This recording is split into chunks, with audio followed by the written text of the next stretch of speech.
எதிர்க்கட்சிக்கும் ஆளுங்கட்சிக்கும் இருக்கிற மாதிரி தொடர்பு. கணவனாக இருந்தால் மனைவியை பிரியக்கூடிய நிலைமை, மனைவியாக இருந்தால் கணவரை பிரியக்கூடிய நிலைமை. சண்டை சச்சரவு பிரச்சனை வாக்குவாதம் தேவையில்லாத குழப்பம். மாமனாருடைய உடல்நிலை மாமியாருடைய உடல்நிலைகள், இரண்டாம் குழந்தையோடைய உடல்நிலைகள். யாரை நம்பி இருக்கிறோமோ அவங்கள ஒருத்தர் மேலே நம்ம டிபெண்ட் ஆகும்ல, அந்த டிபெண்ட் ஆகக்கூடிய மனிதர்கள் மூலியமாக நமக்கு பாதிக்கும். ஏதாவது ஒரு சர்ச்சை, அதில் ஏதாவது ஒரு கேஸ், இந்த மாதிரிலாம் வரக்கு வாய்ப்பு இருக்கு. தமிழர்களின் நம்பர் 1 சாய்ஸ் தமிழ் மேட்ரிமோனி. மீன ராசி அல்லது மீன லக்னம் சார்ந்த நபர்களுக்கு கலத்திரஸ்தானம் சொல்லக்கூடிய 7ஆம் இடத்துல இந்த ஒரு அமாவாசைக்கான சூரிய கிரகணமும் ஏற்பட போகிறது. லக்னம் ராசியிலேயே சனி வக்கரம், ரெண்டுமே ஆப்போசிஷன். எதிர்கட்சிக்கும் ஆளுங்கட்சிக்கும் இருக்கிற மாதிரி தொடர்பு. சண்டை சச்சரவு பிரச்சனை வாக்குவாதம் தேவையில்லாத குழப்பம், கண்டம்னு சொல்லுவோம். ஹெல்த்துக்கே பிரச்சனை, தலைக்கு பாதிப்பு.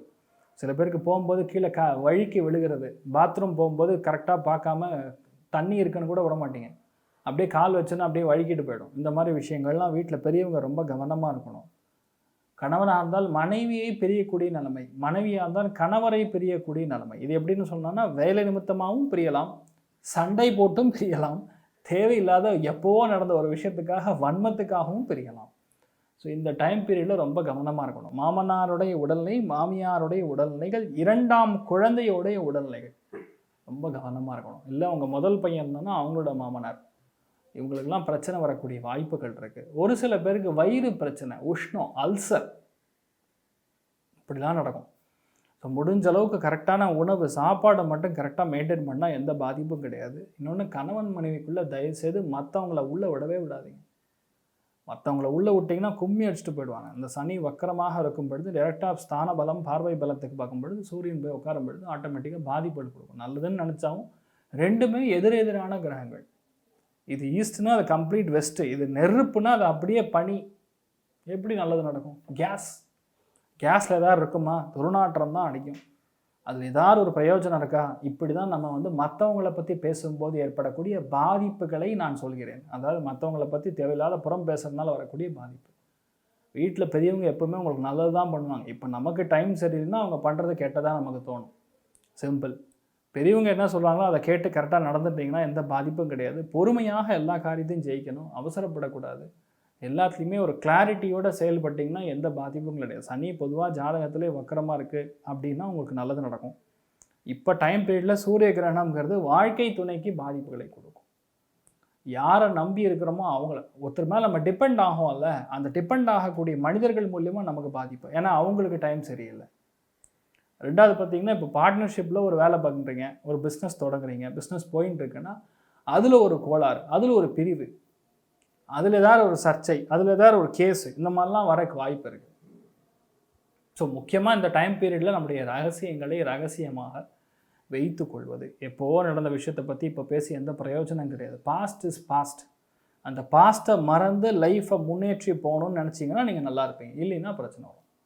ஸோ மீனராசி நண்பர்கள் இந்த சூரிய கிரகணத்தில் எல்லா விஷயத்தையும் கொஞ்சம் பொறுமையாக ஹேண்டில் பண்ணணும்னு நான் வேண்டிக்கிறேன்.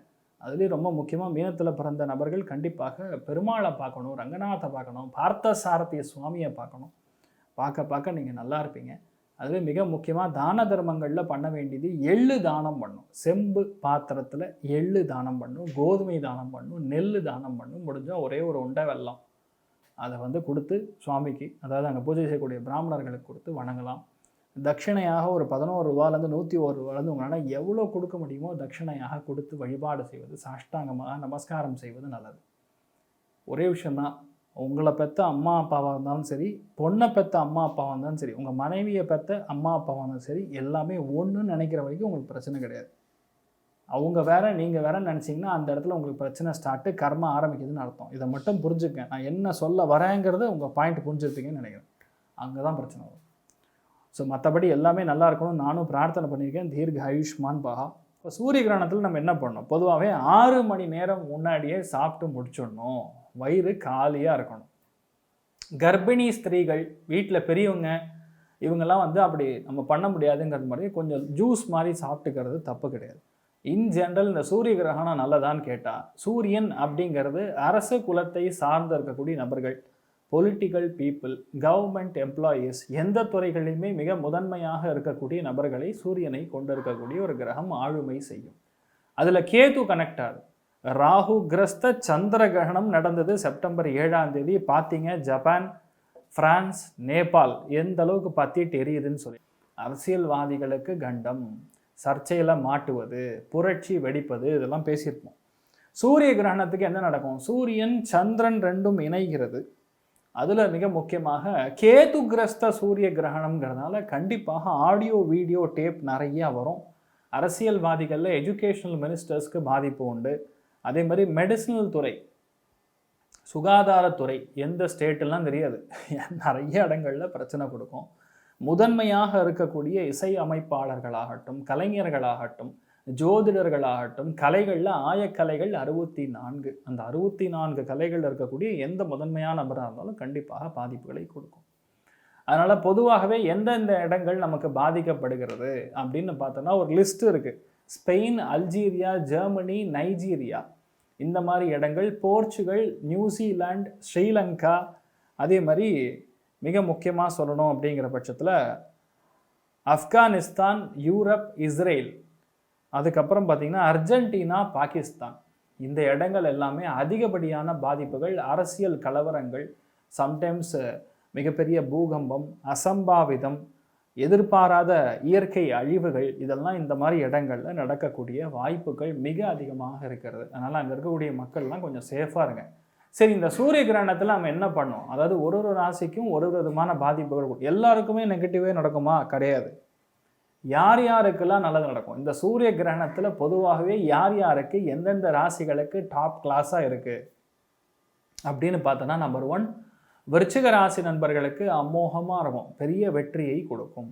எந்த ராசிக்கு அன்னியும் நல்லா இருக்கும்னு சொன்னால் கடக ராசி நண்பர்களுக்கு பொதுவாகவே டாப் கிளாஸாக இருக்கும் அப்படின்னு சொல்லலாம். அதே மாதிரி எந்தெந்த ராசிகளுக்கு ஓரளவுக்கு பரவாயில்ல, நிறைய பிரச்சனை இருந்தாலும் நான் தப்பிச்சிருவேன் அப்படின்னு சொல்லக்கூடிய ஒரு டைம் பீரியடில் நம்ம பார்த்தோம் அப்படிங்கிற பட்சத்தில் மேஷ ராசி நண்பர்களுக்கும் கிட்டத்தட்ட நன்னா இருக்குன்னே சொல்லலாம். கிட்டத்தட்ட 3 ராசிகள், கடகம், விருச்சிகம், மேஷத்துக்கு இந்த டைம் பீரியட், இந்த சூரிய கிரகணம் உங்களுக்கு நல்லது பண்ணும். எப்படி சார் கிரகணம் நல்லது பண்ணுமான்னு கேட்டால் எஸ். ஏன்னா கேதுவுடன் இணைந்த கிரகம் 3, 6, 10 கூடிய பாவகங்களில் 11 கூடிய பாவங்களில் உட்காரும்போது கூட நல்லது பண்ணும். இன்ஃபேக்ட் தனுசுக்கும் நல்லது பண்ணும். ஸோ கிட்டத்தட்ட 4 ராசிகளுக்கு இந்த சூரிய கிரகணம் நல்லது பண்ணப்படுது. சரி, மற்றவங்களுக்கெல்லாம் என்ன பண்ணலாம்? சூரியன், சந்திரன், கேது இணைவு பொதுவாகவே 3 விஷயங்களை நாம் தானம் செய்ய வேண்டும். எங்கே தானம் பண்ணோம்? பக்கத்தில் இருக்கக்கூடிய சிவபெருமானுடைய ஆலயத்திற்கு. வெளிநாடு வாழ் நபர்களுக்கு பார்த்திங்கன்னா 12 மணி 22 நிமிஷத்துக்கு அப்புறம், நான் சொல்கிறது 22ஆம் தேதி காத்தால 12 மணி 22 நிமிஷம், நான் சொல்கிறது இந்தியன் டைம், அதுக்கு ஈக்குவலண்ட்டான உங்கள் டைம் பார்த்துக்குங்க. அதுக்கப்புறம் குளிச்சுட்டு ஃப்ரெஷ்ஷாக சமைச்சு சாப்பிடணும். அதுக்கு முன்னாடி சமைச்சது நம்ம சாப்பிட்றோங்கிற பட்சத்தில் அந்த உணவு நஞ்சாக மாறும், விச் மீன்ஸ் விஷமாக மாறும். அதனால் நிறைய பேருக்கு ஃபுட் பாய்சனிங் ஆகிறது, எதிர்பார்க்காம பிரச்சனைகள் கொடுக்குறது. திடீர்னு பார்த்தீங்கன்னா நல்லா இருப்பாங்க, ஒரே சளி தொந்தரவு, ஜலதோஷம், என்னென்ன சொல்லுமோ அந்த விக்ஸ் ஆக்ஷன் 500க்கு சொல்கிற, அட்வர்டைஸ்மெண்ட்டுக்கு சொல்கிற எல்லா விஷயத்தையும் சொல்கிற மாதிரி இருக்கும். ஸோ அதெல்லாம் கொஞ்சம் நம்ம கவனமாக பார்த்து கொள்ள வேண்டும். ஸோ இதுலேருந்து நம்ம விடுபட வேண்டும் என்றால் என்ன தானம் செய்ய வேண்டும்? செம்பு பாத்திரம், காப்பர் அப்படின்னு சொல்லுவோம். செம்பு பாத்திரம், நெல், அதுக்கப்புறம் மிக முக்கியமானது இந்த டைம் பீரியடில் நம்ம இருந்து பிரச்சனைன்னு தவிர்க்கணும்னா தர்பை. அதாவது நீங்கள் பூஜா சாமான் ஸ்டோரில் கிடைக்கும் தர்பை. இந்த 3ஐயும் ஒரு 11 ரூபா தட்சணையை வைத்து செப்டம்பர் 22ஆம் தேதி காத்தால சிவபெருமானுடைய ஆலயத்தில் பூஜை செய்யக்கூடிய வேத விற்பனர்களுக்கு, பிராமணர்களுக்கு போய் தானம் பண்ணும் பொழுது இந்த ஒரு கடோரமான ஒரு என்ன சொல்கிறது, மோசமான ஒரு கிரகணம் நமக்கு பாதிப்புகளை கொடுக்காது. ஒரு வேளை நீங்கள் நல்லாவே இருந்தாலும் பண்ணுறது தப்பு இல்லை. ஏன்னா சூரியன் என்பது ஒரு கிரகம் அப்படிங்கிறதுனா அப்பாவை மட்டும் குறிக்காது, மாமனாரையும் குறிக்கும், மூத்த பையனையும் குறிக்கும், முதுகு எலும்பை குறிக்கும், தலையை குறிக்கும், வலது கண்ணை குறிக்கும். இவ்வளோ காரகத்துவத்தை அந்த சூரியனுடைய ஒரு கிரகம் ஆளுமை செலுத்துகிறது. அப்போ இதில் இந்த பிரச்சனை வரக்கூடாதுன்னா இந்த மாதிரி விஷயங்கள் தானம் செய்யும் பொழுது கண்டிப்பாக உங்களுக்கு வெற்றியை கொடுக்கும்.